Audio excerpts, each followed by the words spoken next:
Well, listen, before we take questions, I'd like to just make some opening comments, and then, Jonesy, if there's anything you'd like to say.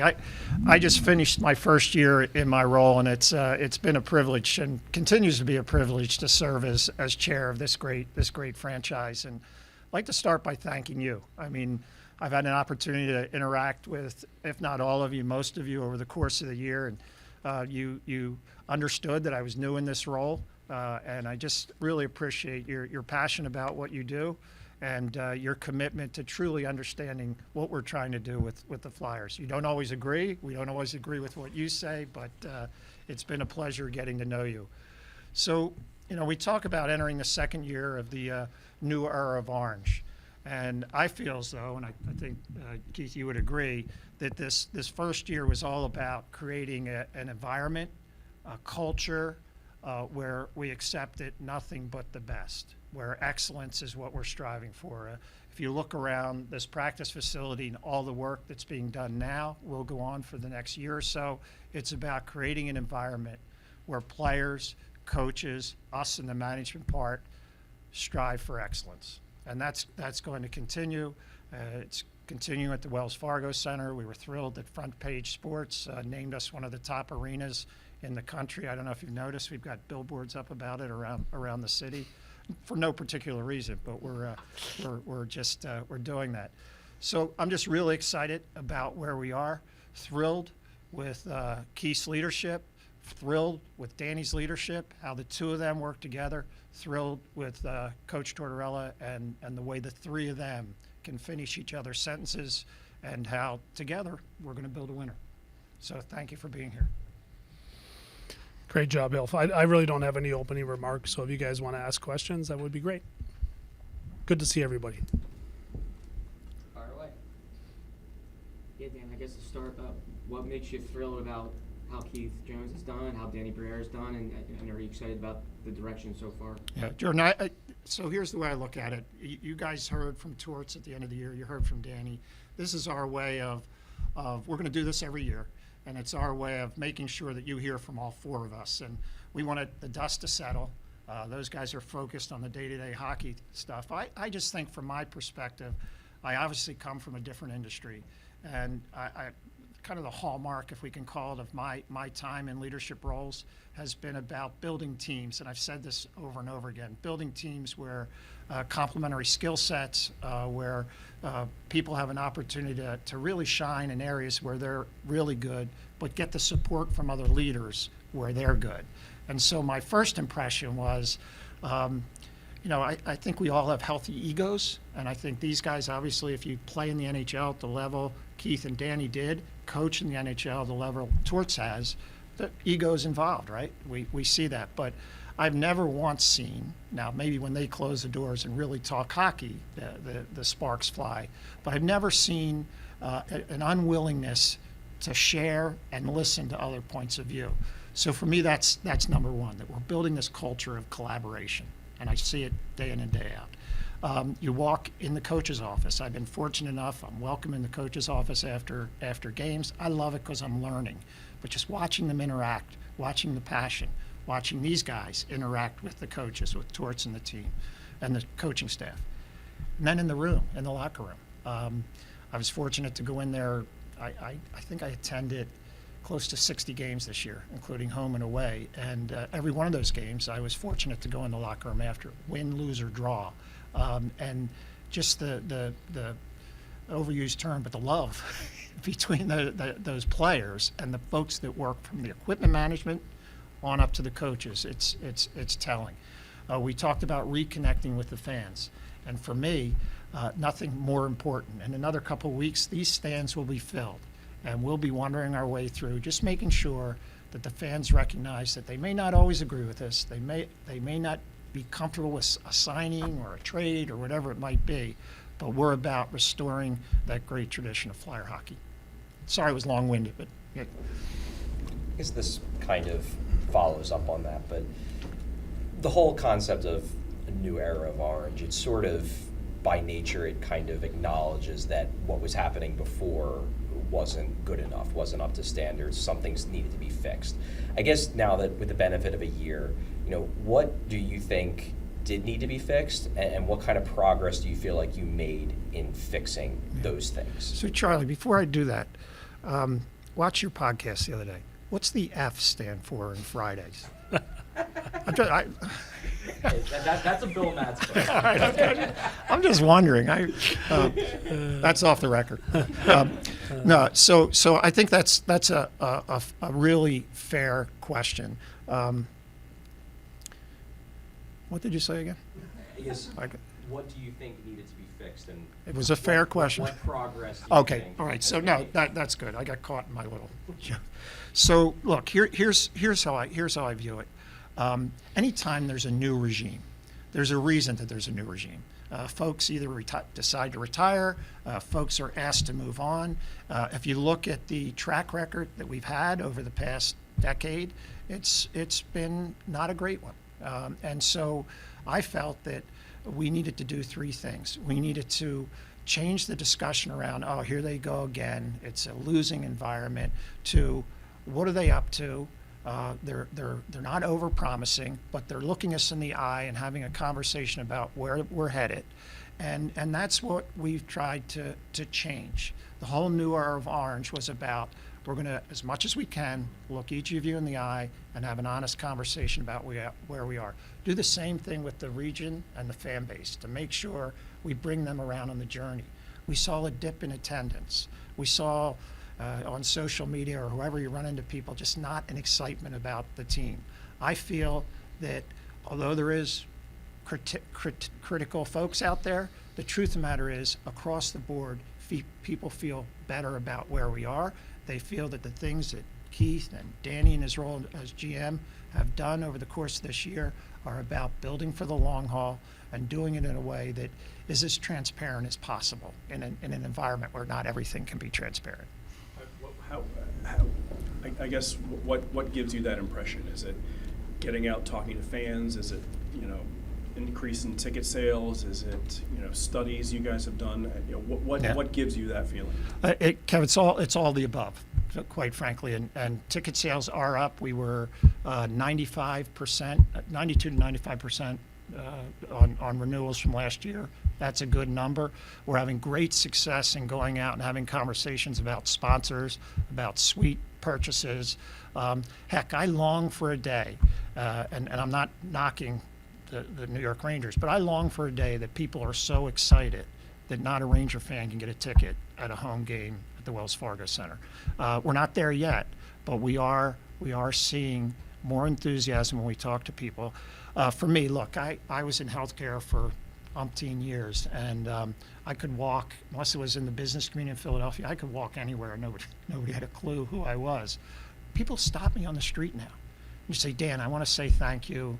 You got a long way to go, but I'm back. I'm on board. And it's not once or twice a week. It's once or twice, 3 times a day. And so it's a gut, Kev, and as well as we haven't done a study, but we're looking at the results of season ticket sales. We're looking at the results of Todd Glickman, our chief revenue officer, was here, looking at the results of conversations around sponsorships, from helmet namings rights to folks who want to buy more tickets. So that's, I don't know, Jonesy, from your perspective. No, I would agree with that. And I do think the messaging leaving the building was something that we really wanted to concentrate on, from employees to players. We wanted it to be an environment where people felt good about what they were doing and where we were headed. And I do think that that's something that has, occurred over the last year. I would echo what Hilf said. We still obviously have a long way to go. We're keeping our eye on that prize, but it does start within, and I do think there's been a lot of progress made on the team coming together, the players enjoying playing here again, and then when we're in a position to go out and, get a premier player through free agency, this is going to be a destination that they want to come to again. And I do think that's part of the process here over the next, starting last year and over this season as well, before we flip and start to be a team that's in a different situation after removing a lot of the money off of our cap and, getting rid of some of the contracts that we had to get rid of. So just before, sorry, John. Getting back to both the last two questions, one of the other changes is, and I've come to find out, and I saw it in the other industry I worked in, healthcare, where an important ingredient when you have two areas of a company that are critical to the success, those parts of the entity have to mesh, have to communicate, have to be willing to share and collaborate. What this guy has brought to this is what Jonesy has done is with my support and help is really break down walls that weren't built for malicious reasons, but just happened between hockey and the business side. We're welcome over here, and the hockey side is certainly welcome in the business offices. So I think that's been a key part of our success. Yeah, our players feel welcome on the business side as well. You know, which is great for them. There's opportunities for them. There's a great connection that has taken place, and you know, it's really important that we continue to build that our players feel like they're not just, you know, playing hockey. They're playing for an organization. They're playing for the Philadelphia Flyers, and that's part of the messaging that I think we wanted to get across. But you can say it, you have to show it, and I do think there's been, you know, an awful lot of progress made in that situation. When Danny was up here at the end of the season, he said that he doesn't even know if next year playoffs are in the cards. There's still a long ways to go. We're still a ways away. I mean, do you really feel that? And if so, if there is another year without a postseason, how much do you feel that might stunt the progress you've made even this year? You know, I've been very upfront from the beginning. I come at this as a fan. Now, obviously, with the business perspective and what we just talked about, the collaboration, like the beginning of last year, I was hoping like heck we would outperform what the projections were. I go into this next year feeling the same way. Every game, I feel like we can win. And so I'm always going to be that way. I'm always going to have that fan perspective. But as in the role as chairman, I'm very comfortable that there's got to be a level of patience around this. And I've started to study other franchises, mainly as Jonesy and I talk and understand, like, how did Florida do it? And what's the mixture of young guys, seasoned pros, and the seasoned pros that create this formula that works? So I'm to the point now. I'm going to continue to be a fan. I'm going to cheer for us to win every game. I'm not going to worry about the wins and losses. Yes, you want to be respectable. You want to be in a playoff hunt, but I'm not going to worry. It's got to be this coming year that we make the playoffs. I just want to see continued progress. The development of the younger players. We spent some time up in Allentown during the playoffs watching the Phantoms.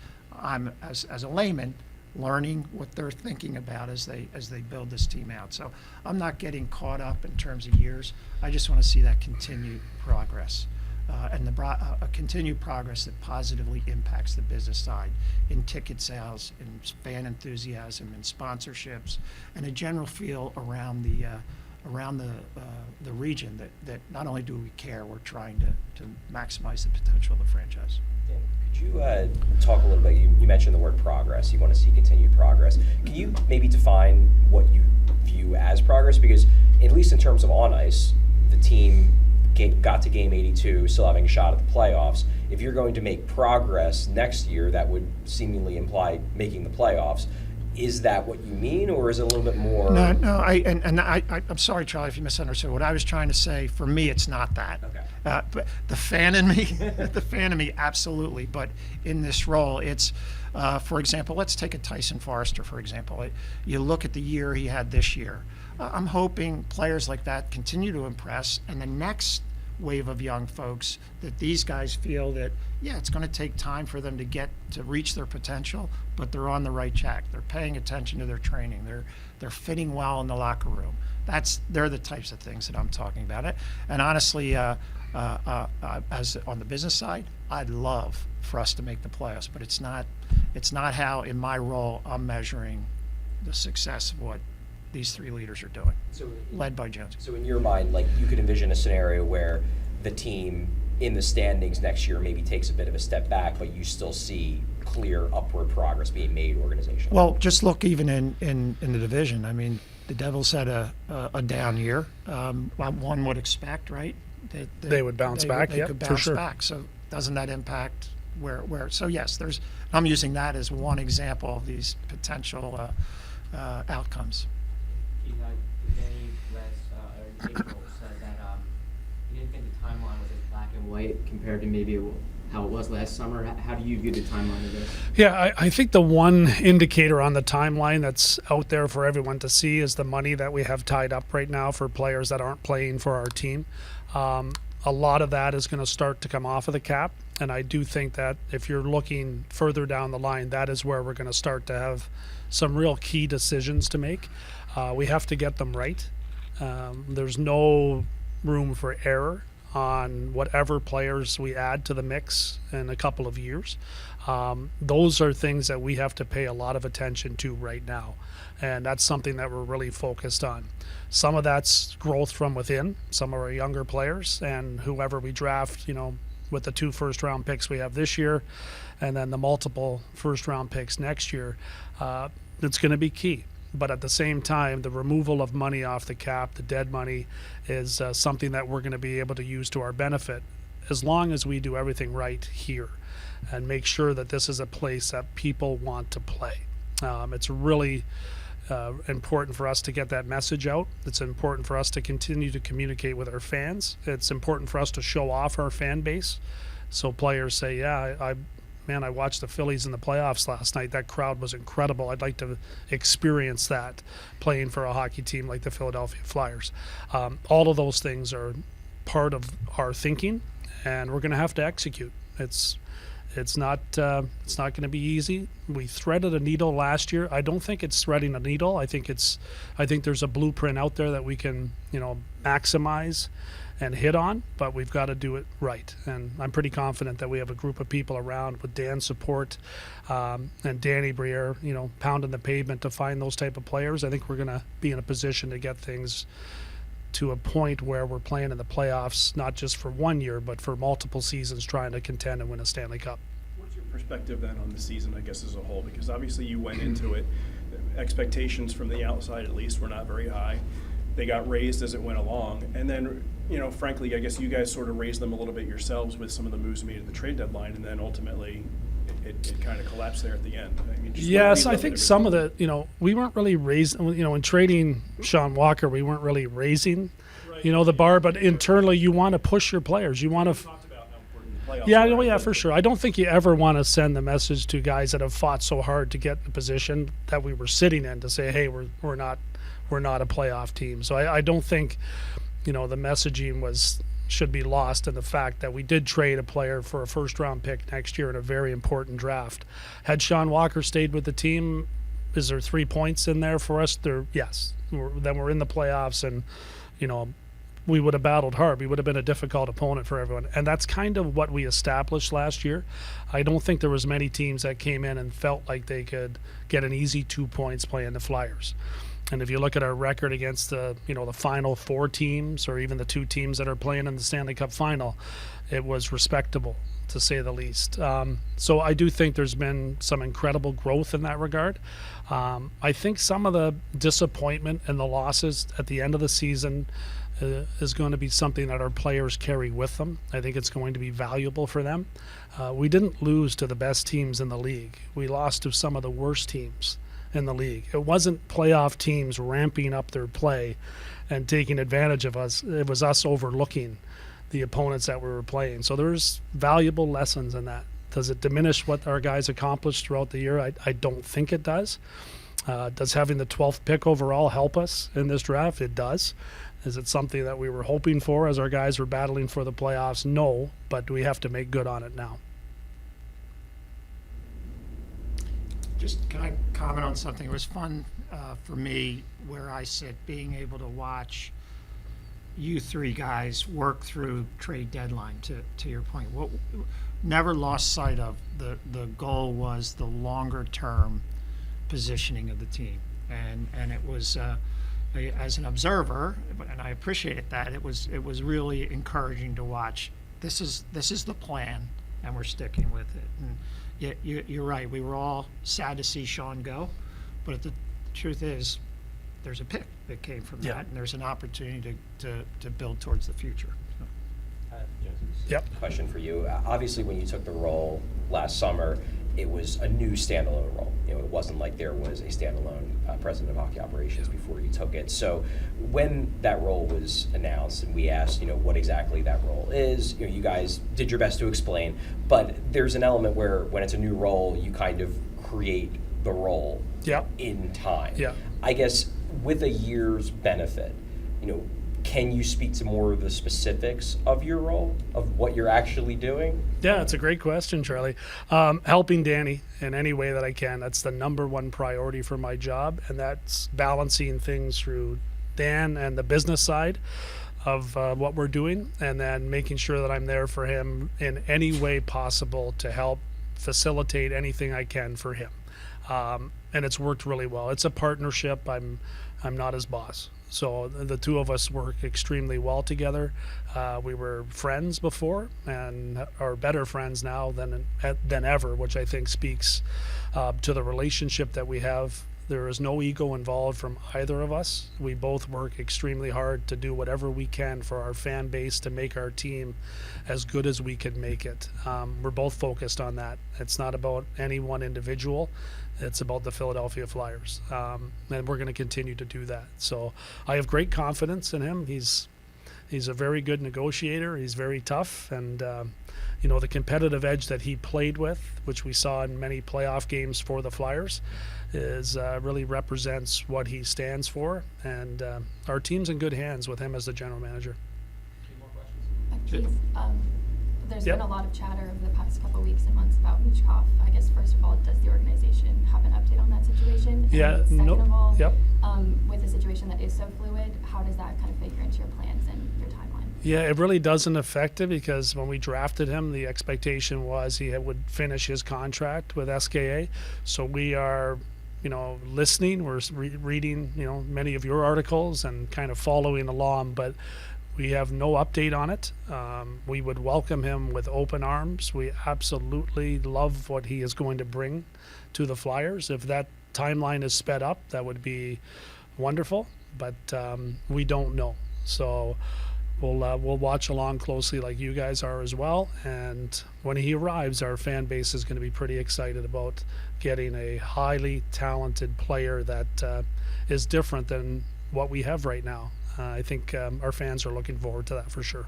You said you've made some steps this season, and it sounds like you guys consider it a successful season.